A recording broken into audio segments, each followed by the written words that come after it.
That's a legit playoff team. I think the Bucs are one of those dangerous teams in the playoffs. We're about to eat one. What time is it? What time is it? Let's take advantage of these opportunities and protect our house. Win or you're going on vacation. Nobody in this locker room wants to go on vacation. Season going deep. McMillan. He's got it.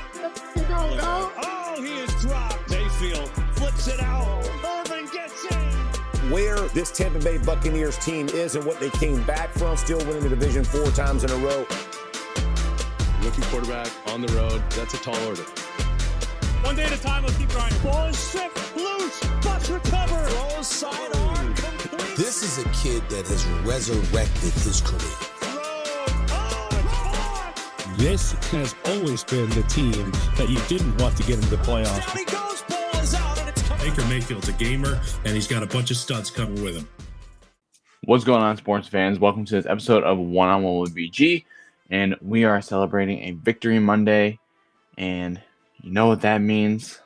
Victory Monday equals victory chain.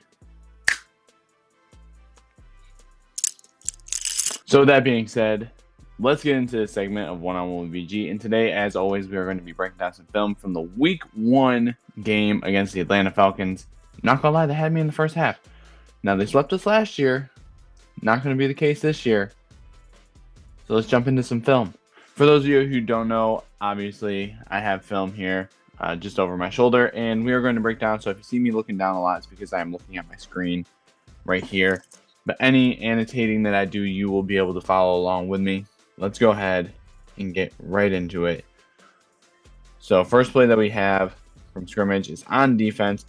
And let me just say, this is for Bijan. Bijan had a fantastic game night. We can see Bijan right here. Bijan had a fantastic game against us. Michael Penix is going to fake the handoff and then dump it off to him. And he's going to run, let's see, 5, 10, 15, 20, 25, 30, 35, 40, 45, 50, 55 yards. I think in total it was a 50-yard score. But absolutely just massacred us on that play. I mean, let's go back to it and let's look at it. Okay, so yeah, it's 50 because they're at the 50. So he is just going to take... So this guy doesn't have the right angle. Big block here by Kyle Pitts. Good block here. And Antoine Winfield can't make up the ground. So just a great design play by Atlanta. This is one team that I was kind of nervous going into last year, and I'm still kind of nervous going into this year. So to at least take a win, especially on the road, is very helpful when it comes to trying to repeat for a 5th time. 5 straight division titles. So right here we have an offensive play. So this is going to go to Mike Evans on a 4th and 1. Very gutsy. So Mike is right here. So he was lined up. So he's coming up here and he's just kind of dragging across here. So we're hoping that this guy right here can just clear out. As he does. So it was essentially a 1-on-1. All right, Chase McLaughlin's going to put us up on the board with 3 here on a 4th and 6. And so now we have 1-on-1 matchup here on the outside with Mike Evans as they just circled. We're going to fake the handoff to Bucky Irving and look at Egbuka. So here's a person that I was very high on. I thought he was a great draft pick. So it looks like he is lined up right here. So it looks like Mike is just kind of running a go route here, and it looks like what they have in Egbuka doing is just like kind of coming in and coming across here. So let's look at this.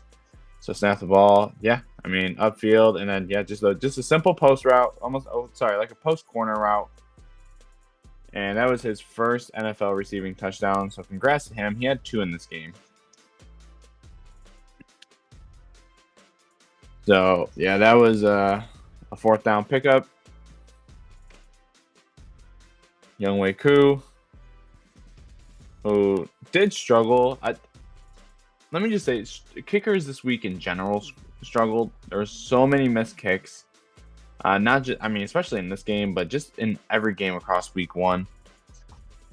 So 10-10 going into halftime. Coming out of the half, we got the ball. Baker's going to take the snap, look downfield, and he is going to get a sliding catch looks like Sterling Shepard. We don't get anything out of it. So this was a huge punt return by Johnson. And he just sets us up for great field position, gets us over the 50 into Falcons territory. So fantastic run back by Johnson. Really sets up for this scoring drive here. So Baker gonna drop back, looking downfield, and he's gonna run. Baker taking off here is simply amazing as to why I love him so much and why I've grown to like him so much as our quarterback. So great protection here by the offensive line. For him to read. So Egbuka's covered up here. This receiver's covered up here. You can't see it behind the logo here, but there's coverage here, and I'm sure there's a safety watching this guy right here. So great awareness for Baker Mayfield to take off here and get that first down and then some and set us up inside the red zone. All right, this next play here, Baker Mayfield looking, throwing to Bucky Irving and getting his first receiving touchdown of the season. So this was very similar. This was a very similar play to what Atlanta ran in that very first clip that we saw with Bijan Robinson. So Bucky Irving is just going to kind of slide up here and kind of come out to the flat. And then at the very, it's almost kind of set up like a screen. Baker's going to let the defense kind of come after him.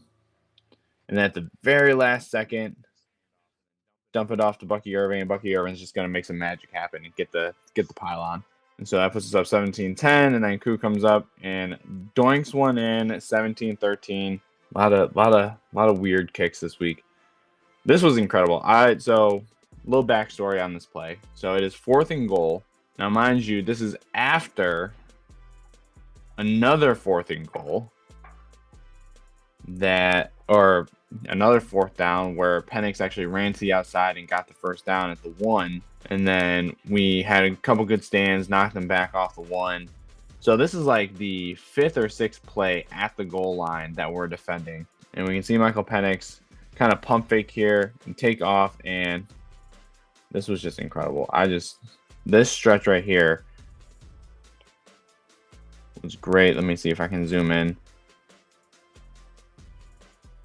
So is this right here. So he puts his other leg down here, gets his hand on the ground, and extends the ball just over the goal line without a body part hitting the ground.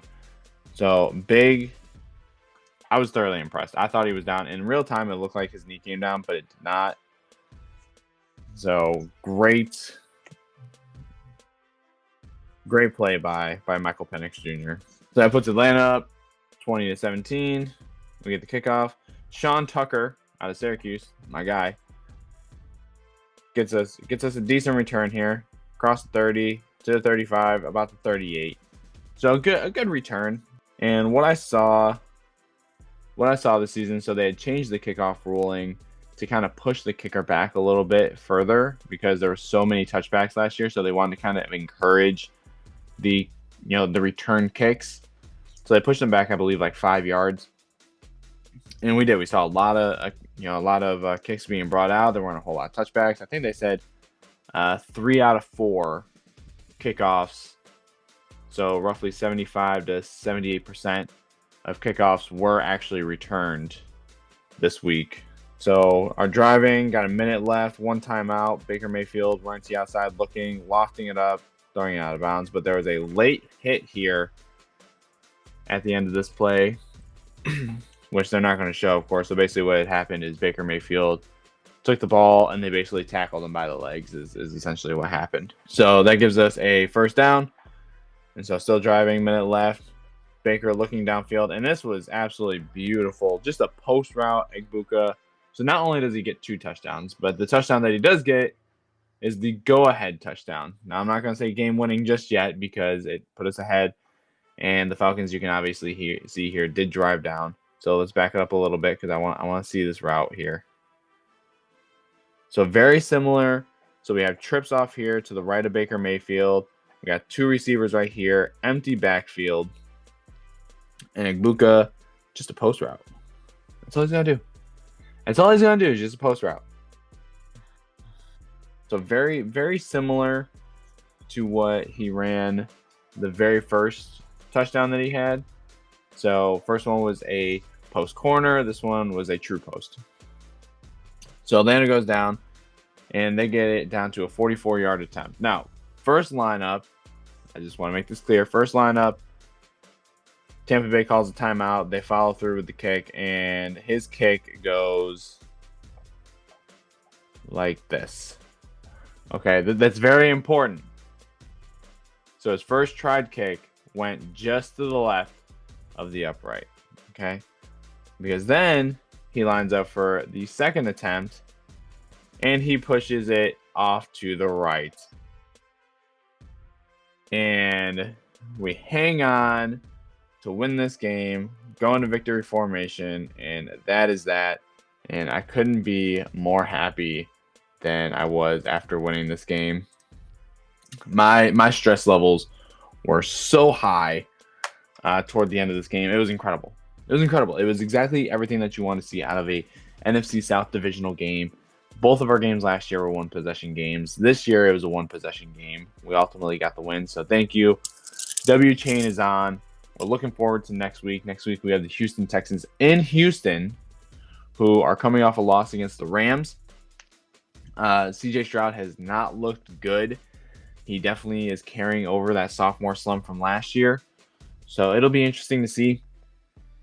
But I think, we got a couple things to tweak in our defense. Holding Atlanta to 20 points, I think, was an absolute win. It goes to show that, our defense has come a long way, because last year when we played Atlanta, both times I believe they scored over 30. So looking forward to next week. And I think as we continue to progress and as we continue to grow and kind of learn, our defense is just going to get better. So looking forward to next week. Thank you guys for joining. That about wraps it up for One-on-One with BG today. Thank you for breaking down film with me. It was awesome. It was amazing. Got the W chain back on. Hopefully we can continue it through the season. And make sure that you tune in for KFR Sportscast episodes, picks of the week. We are going to be doing live events on Facebook and YouTube throughout the course of the season, every Sunday, Monday, and Thursday night, kind of like a KFR Sportscast game day final, going over all the games. So, and it may be just me, it may be me and the boys. So you got to tune in and find out. Follow us on Instagram at KFR SPRTS Cast on Instagram, Facebook, YouTube. And you can also follow my channel here at One-on-One with BG. But other than that, guys, thank you for tuning in, and I will talk to you guys later. And until next time, peace out and go Bucs.